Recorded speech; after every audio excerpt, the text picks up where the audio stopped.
Yo! Hi, welcome to my channel and welcome to this video where I want to introduce you to all the books I want to read this October for readathons. Because there are two readathons I want to take part in this October and I'm very excited for each of them, even though they are both completely different. One is the Books in the Freezer readathon, which is hosted by the makers of the podcast, which goes by the same name, and which is all about horror literature. And the second one is the so-called #Victober, and this one is all about Victorian literature. So in the Books in the Freezer readathon we had 5 challenges, and the first one was to read a book by a female horror author.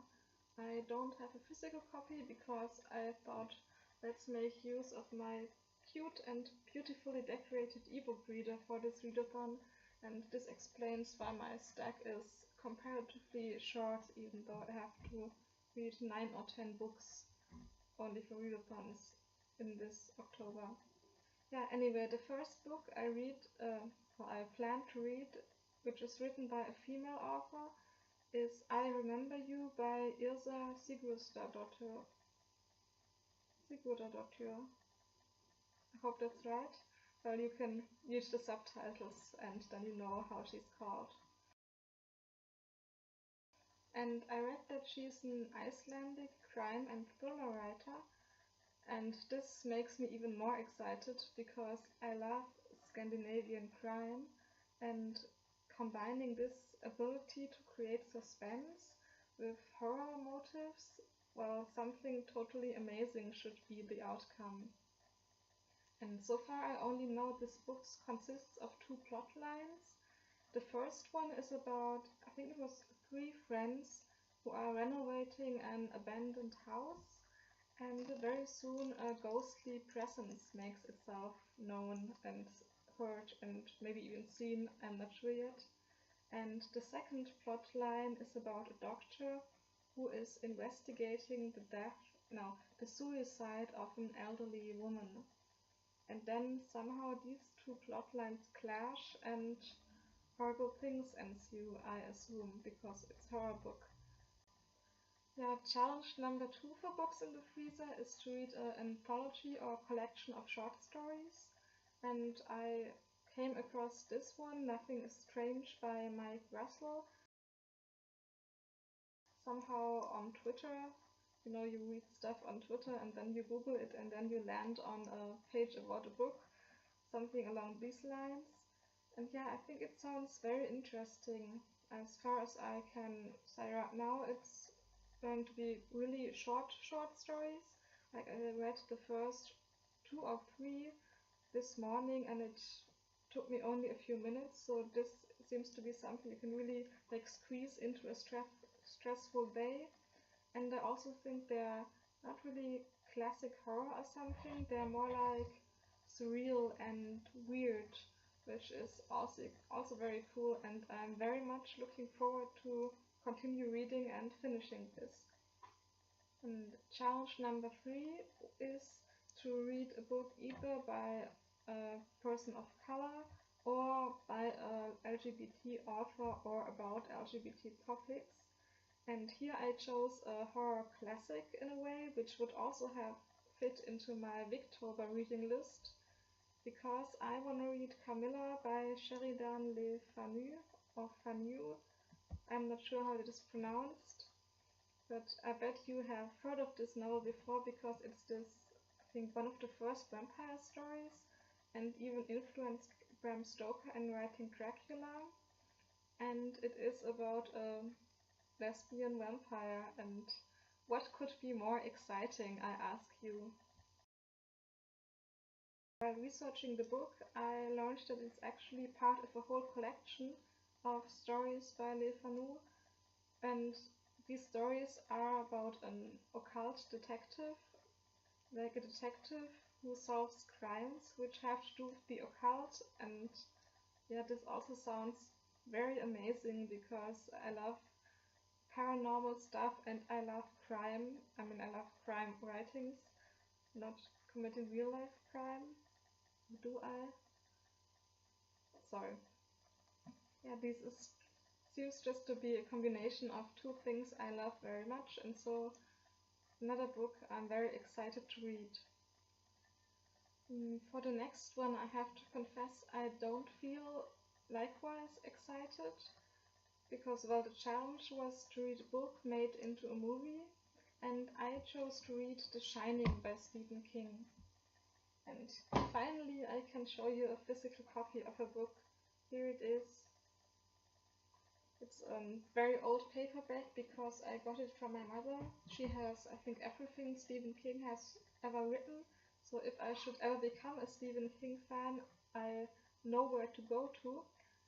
But the problem is, so far I haven't had really good experience with Stephen King. Like, I definitely want to read this because I want to read all the classics of horror, so that I kind of know what I'm talking about when I talk about the horror genre. But still, Stephen King and I so far have not become friends. Like, I read, I think, 2 or 3 short story collections and 1 or 2 novels, and maybe I just didn't read the good things by him, but I had got the impressions that his characters were extremely one-dimensional cardboard cutout types and not real fleshed out interesting characters. And yeah, this doesn't even say anything about them being sympathetic or not. They were just not interesting and not human or real in any way. I mean, I know they are not real, they're characters in books, but you know what I mean, I guess. And also, so far I got the impression that the horror of Stephen King is less of building suspense and make you feel fear, but just about forcing you out. And this is not the kind of horror I like. Like, I wanna be afraid and not just disgusted by a guy getting eaten alive by gigantic rats. I mean, yeah, that's cool and stuff, but that's not the reason I read horror books.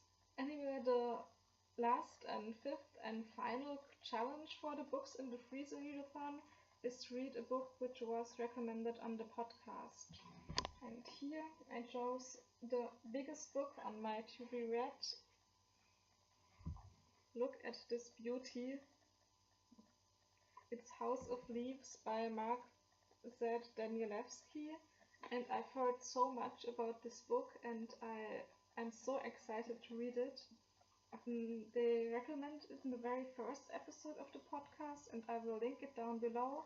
And it's all about the topic of haunted houses, so a very classic horror topic. And this is apparently one of the most famous books of this trope or genre or whatever. And it's so interesting just to look inside it, and sometimes the pages are almost empty. Then some pages, it looks like there are quotes from like encyclopedias or even biblical scriptures.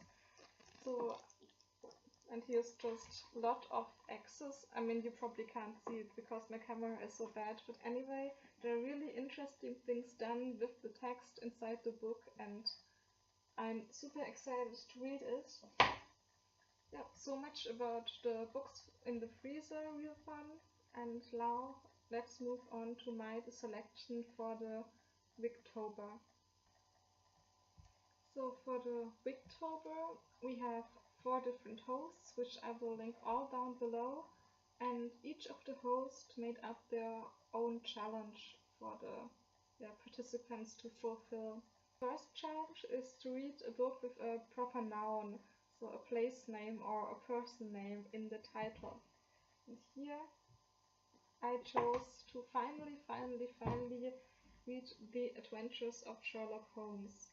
In this wonderful edition, which you can't see right now, but it's like a word cloud, and there's the title, and all these other words like 221B Baker Street or deduction or whatever are somehow engraved, so you can feel the words.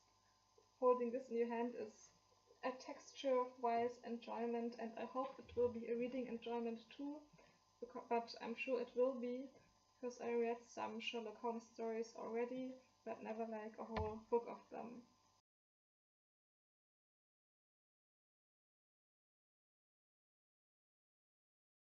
So yeah, one of the other host's favorites is Thomas Hardy, and I read Curse of the D'Urbervilles by him in my first year of university, and I really liked it. I enjoyed his descriptions of scenery so much, and I also simply enjoyed the story. Even though terrible things happen, I was captivated and I read it, and I even wrote several fan fictions for this book, so it certainly did something to me.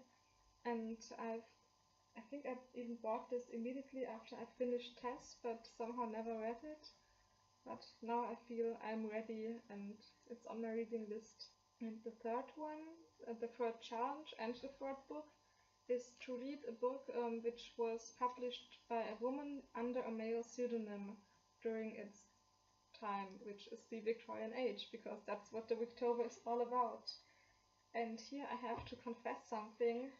Yeah, please don't think me a fake Victorian fan, but I have never finished Jane Eyre. So I will read this edition, which was so ugly, like I really didn't like it, so I put it into wrapping paper and now it looks all green and spring-like again. And I started Jane Eyre once. I took it from the library and I remember really enjoying it and thinking it was really spooky. Like I still was at the beginning where Jane moves in with Mr. Rochester and then hears strange noises, which I actually knew was Bertha, but I still was so captivated by the descriptions that I somehow thought, well, this could be a really spooky gothic book with ghosts and stuff. And yeah, I was actually really excited about the book, but then I had to pay library fees and had to return the book, and this happens often to me, and so I somehow forgot to take it out again and read it until now. For the last challenge, we have to choose a book either from the first decade of the Victorian age or the last decade. And I chose a book called Phantom Ship by an author called Captain Frederick Marryat.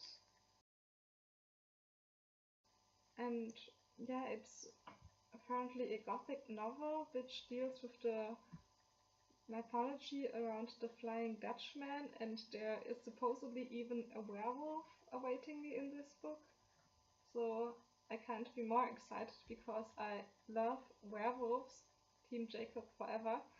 And yeah, what shall I say? I can't say anymore because I haven't read it yet. And also, as opposed to all the other books, I don't know anything about its author beforehand.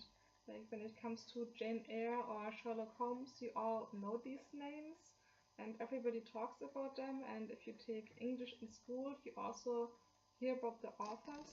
But I have never heard anything of Frederick Marryat before, and I'm curious if I will become a real fan because, well, he's a captain and writes about boats and things, which is something I'm always very much intrigued by.